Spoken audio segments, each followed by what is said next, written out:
हमारी संस्कृति, हमारे संस्कार सदा रहें हमारे साथ। सब्सक्राइब करें तिलक। अब मैं सारी शक्तियों के साथ रत्नाकर के राज्य पर आक्रमण करूंगा।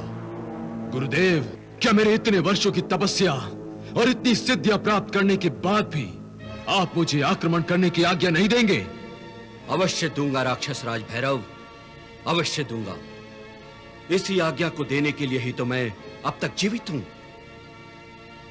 हे असुरराज, अब आपकी सिद्धियों और असुरों की शक्ति के चिन्ह, इस तलवार की परीक्षा की घड़ी आ गई है। इसे स्वीकार कर लीजिए राक्षस राज, और समस्त धरती लोक पर अपनी धाक जमाइए।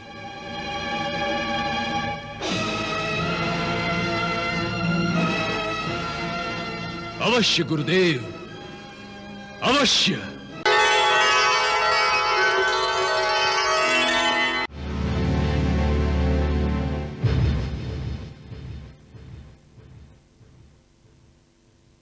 गुरुदेव, आपके आशीर्वाद से मैंने वर्षों की घोर तपस्या से इतनी सिद्धियां प्राप्त कर ली है कि अभी आपने जो मेरे माथे पर तिलक लगाया है, उसे शीघ्र ही मैं विजय तिलक में बदल कर दिखाऊंगा।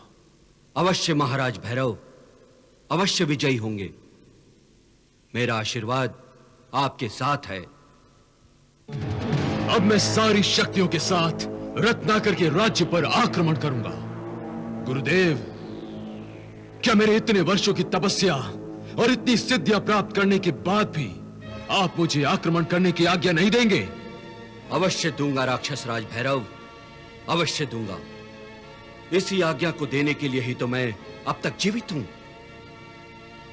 हे असुरराज, अब आपकी सिद्धियों और असुरों की शक्ति के चिन्ह, इस तलवार की परीक्षा की घड़ी आ गई है।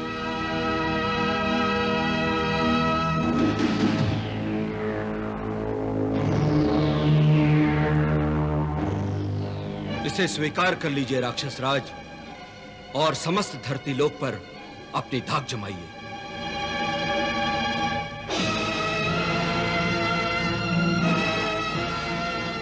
अवश्य गुरुदेव, अवश्य।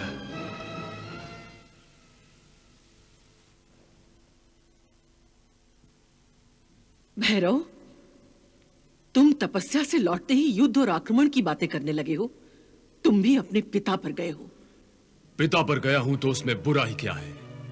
अंत है मैं उन्हीं का पुत्र और उत्तराधिकारी हूं। जो काम वो अधूरा छोड़ गए हैं, उसे मुझे ही पूरा करना है। परंतु एक मां अपने इकलौते पुत्र को अपना जीवन युद्ध भूमि पर संकट में डालते हुए नहीं देख सकती। जिस मां का दूध उसकी संतान में रक्त बनकर दौड़ रहा है, उसे यूं ही मिट्टी में मिलाते हुए नहीं देख सकती पुत्र, नहीं देख सकती। माताश्री, लगता है पिताश्री की मौत से आप आज भी भयभीत हैं। हाँ, मैं आज भी भयभीत हूं। मुझे इस बात का भय है कि ये युद्ध कहीं मेरे वंश वृक्ष को जड़ से काट के न रख दे। ऐसा नहीं होगा माताश्री। मैं भी नहीं चाहती कि ऐसा हो। मैं तो ये चाहती हूं कि ये वंश आगे बढ़े। इसलिए मैंने तुम्हारा विवाह करने का निर्णय लिया है पुत्र। अर्थात आप मेरे पैरों में बेड़ियां बांधकर मुझे युद्ध में जाने से रोकना चाहती हैं?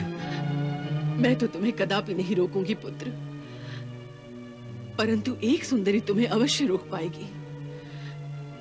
क्या तुम्हें कोई राजकुमारी सुंदर नहीं लगती पुत्र?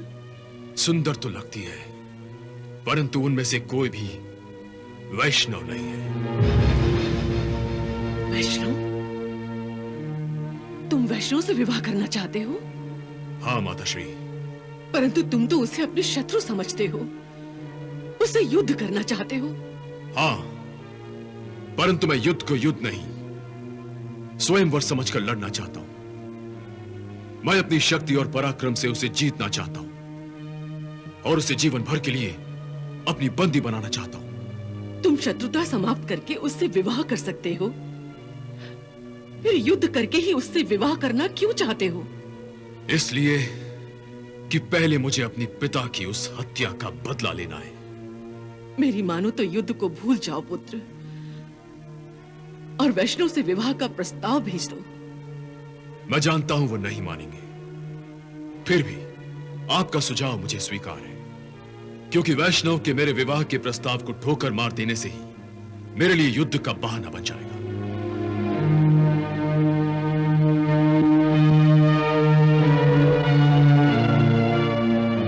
मैं उसे विवाह का प्रस्ताव अवश्य भेजूंगा।